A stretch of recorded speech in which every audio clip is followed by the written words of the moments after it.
There it is, the Appalachian Trail. All right, so today I'm going to talk about fears on the Appalachian Trail. There's a saying, don't pack your fears, and that's pertains to people just throwing all kinds of stuff in their backpack, afraid that they might need it. But there's a lot of things that people fear about the Appalachian Trail. And when I tell people I'm about ready to hike the Appalachian Trail, they know what it is, that it's a wilderness hike and all that. They'll usually start asking me, aren't you afraid of this? Aren't you afraid of that? And probably the most common thing that they bring up is bears, and other wildlife, that sort of thing. And yeah, bears are out there. In fact, I'm hoping that I see some bears while I'm out there. The odds are that I probably will.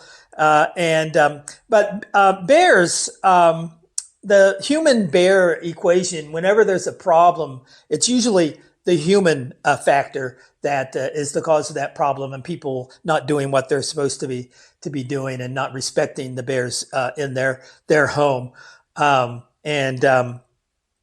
But bears, like most wildlife, if they hear people coming, they'll tend to want to go the other way, and they don't want to mess with people.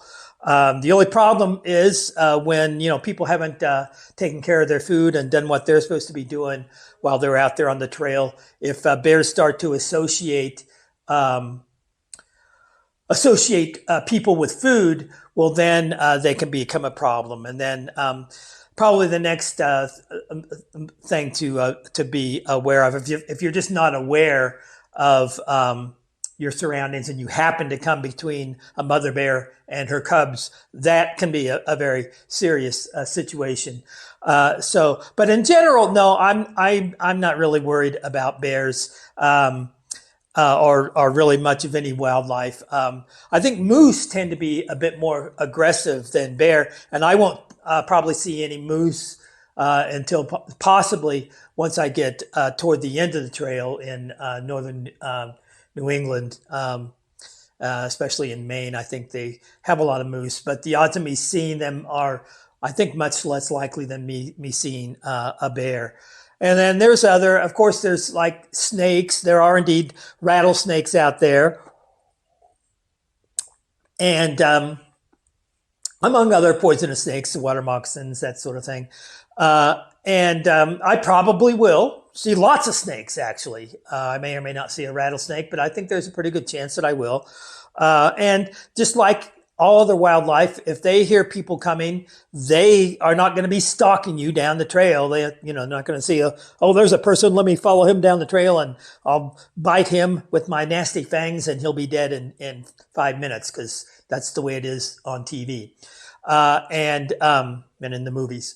But in reality, snakes are not going to be seeking you out.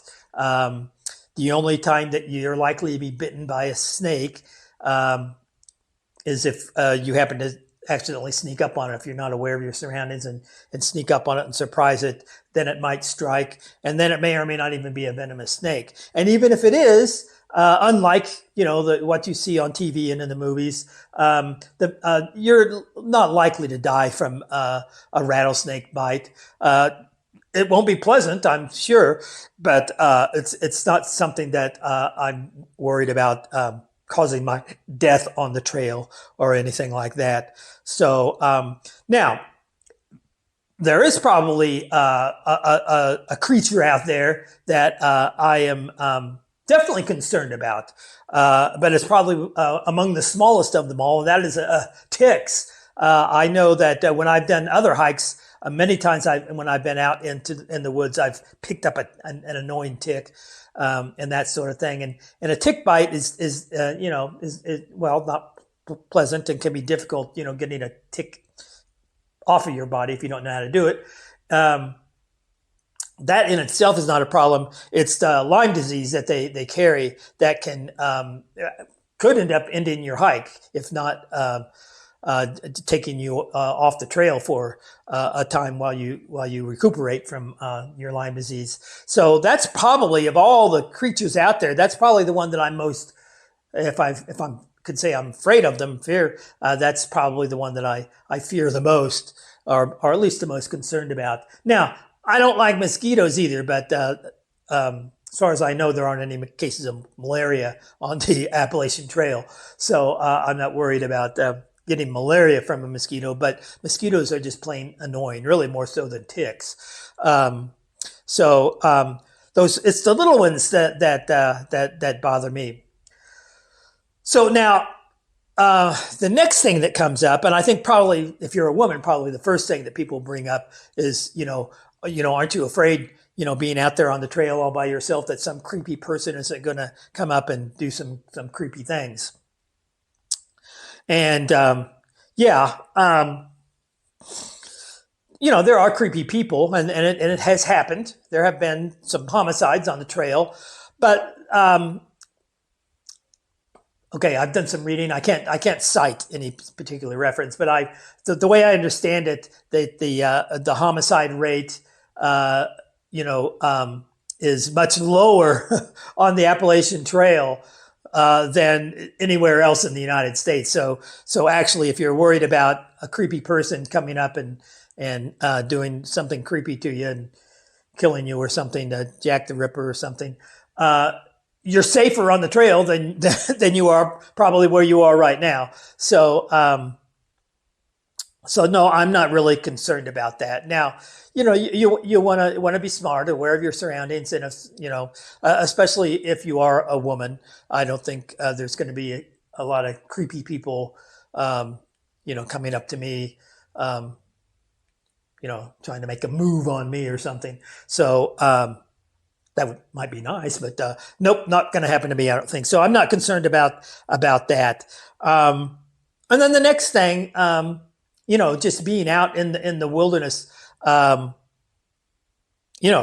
people, getting hurt. There's a parts of the trail, especially once you get toward the end, going through the Whites and New Hampshire, that can be some tricky, literal climbing in some cases, up some rocks, and you can hurt yourself. Falls are, in fact, falls, I believe from my research here, again, I can't cite the specific source, but from what my research is telling me that the most common cause of death and injuries on the Appalachian Trail is falls.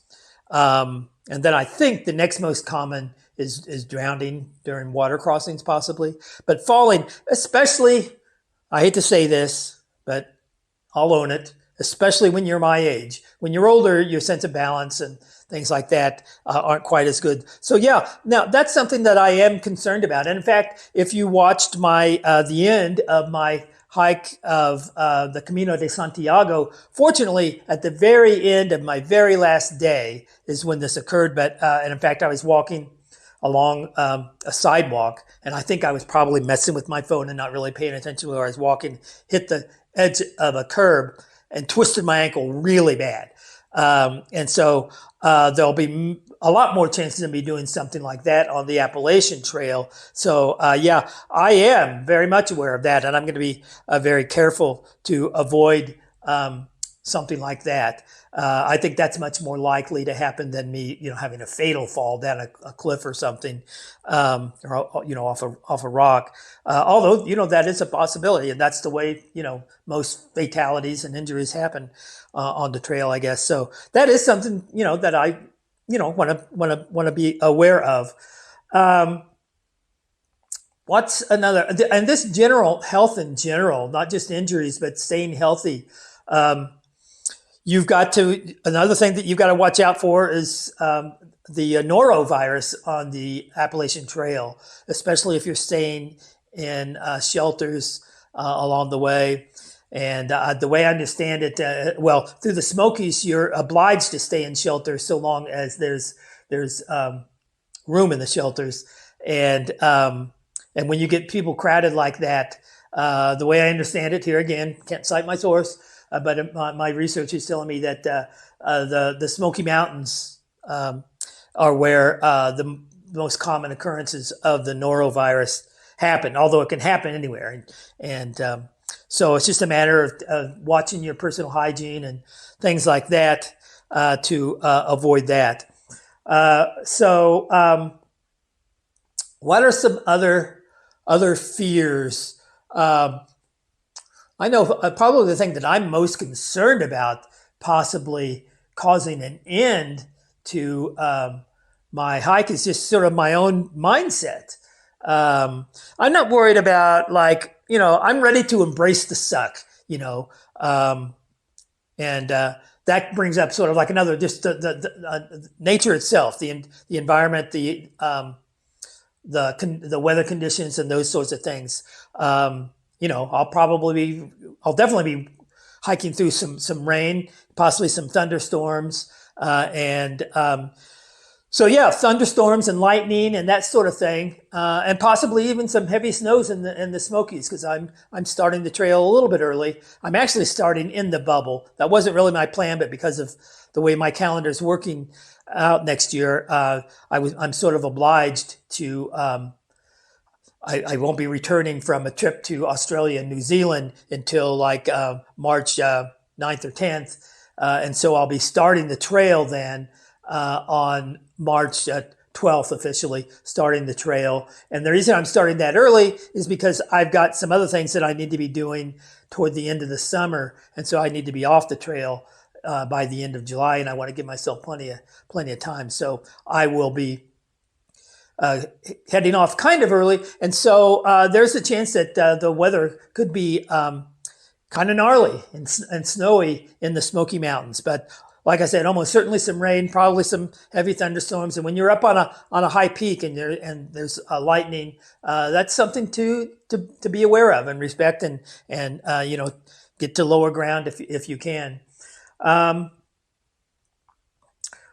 So I mentioned falling as something to be aware of, and something that I'm apprehensive about. I want to make sure that I don't do that. But you also want to make sure that things don't fall on you.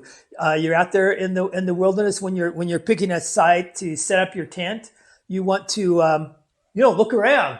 Are there any dead trees or anything that looks like if a good breeze came up might fall on you? So you want to be aware of things like that, and that's probably another one of the major causes of injuries and even death on the trail. So that's another thing. So I think I don't know if you all can think of anything else. Those of you that are following my blog, by the way, I'm getting a lot more followers now. That started when I was on the Camino de Santiago. All of a sudden, my blog used to be just for my students, is the way I started it, and then friends and family started following. But I only had like a 150 followers or so, and then all of a sudden, by the time I was done with the hiking the Camino de Santiago, I had like 300 subscribers to my channel, and that was fun. And so I've been interacting a lot more with a lot of different people now, other than my students and friends and family.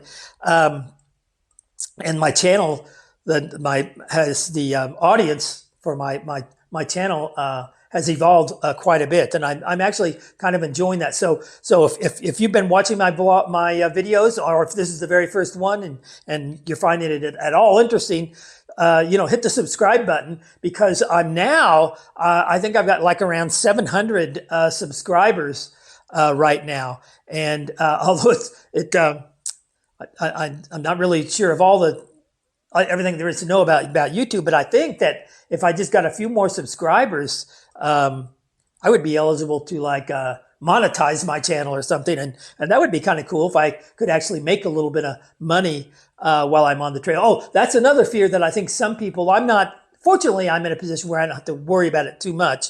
But some people, one of their fears is that they'll run out of money, because, you do have to spend some money when you're on the trail for resupplies, and you'll probably have to buy a few new pairs of shoes while you're out there, and you may have to pay for a shuttle into town to get the resupply and things like that. And yeah, it's I think they say it's about $1,000 a month, the cost of hiking the Appalachian Trail, but it varies quite a bit. Some people can do it for a lot less, and some people actually spend a lot more. So that's another fear that some people have, is that they will run out of money. Okay, now back to my specific fear for myself. I think it's more of a mindset thing, and it's not the embracing the suck kind of thing. I've been there, done that. I've hiked in rain and snow and sleet and things like that. I think what I'm most concerned about, I've made this commitment. I want to do it. If at all possible, I want to start off at the approach trail, actually, up to the beginning of the Appalachian Trail at Springer Mountain, all the way to Mount Katahdin. That's my goal. I've said that. That's what I really want to do. And I know, according to my research again, okay, no citations, but I'm told that only 25% of the people who actually start off hiking the Appalachian Trail make it all the way. So I know the odds are against me, but I want to do the whole thing right now. Now, here's what I'm afraid of as far as my mindset. I'm afraid that there's a possibility, could I possibly get bored and say, you know what, I'm tired of this? Or not, maybe not so much that. I do have a lot of other things going on, and I've recently moved here to San Miguel de Allende, and I'm loving it here. It's terrific. I've got my studio set up, and I've been painting and doing other things, and in fact, I've even started fostering a couple of pups, trying to find homes for them here, because I'm getting to know people in the community, and somebody found some strays and some pups. And I'm fostering them now, and I'm making some friends here, and I like it. I like it here, and I might just say, you know what, I want to get back to San Miguel de Allende, and say, that I'm, I don't want to be out here anymore. There's other things that I want to do.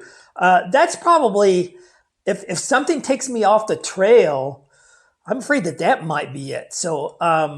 And that would be a shame, because I have made this commitment. And then, of course, there's these slew of other things that could take me off the trail. Getting sick from Lyme disease or the norovirus, getting attacked by a bear, things like that, or a fall could end up ending my hike. So I'm cautious of all those things. All those things that I mentioned, I'm cautious of. So yeah, I think that as long as you're aware and well educated and do your research, I think there's not really much to fear on the Appalachian Trail. And then when it comes to packing my fears, I'm going to do my best to unpack my fears as much as I can, so that I don't overload my pack with a bunch of just in case stuff. So, yeah, I think that pretty well summarizes, my perspective of, addressing fear on the Appalachian Trail. So, I'll say it again. If you haven't already, hit that like and subscribe button. I haven't been saying that like you see here on a lot of other YouTubes, but, I'm surprised all of a sudden, my channel has grown, and it'd be kind of cool if people, if I could make a buck or two from YouTube, that'd be kind of cool. Anyway, so yeah, hit the like and subscribe, and also if there's something that I have missed, I've been getting lots of comments, and that's what I like about these new people on my station. People are being lots of comments. So if there's a fear that you have about yourself hiking the trail, or you're concerned that something that I might encounter that I haven't mentioned, leave a comment, and I'll mention it in a future video. Or if you've hiked the trail before, and there's something you had an experience that you want to share that I should be aware of and be cautious about, put that on there too. So, all right. In the meantime, as Roy Rogers and Dale Evans would say, happy trails.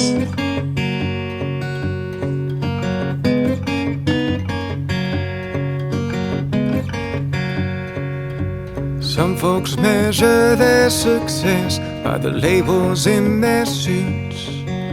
Some folks let their family ties choke them like a noose. But not me, my friend.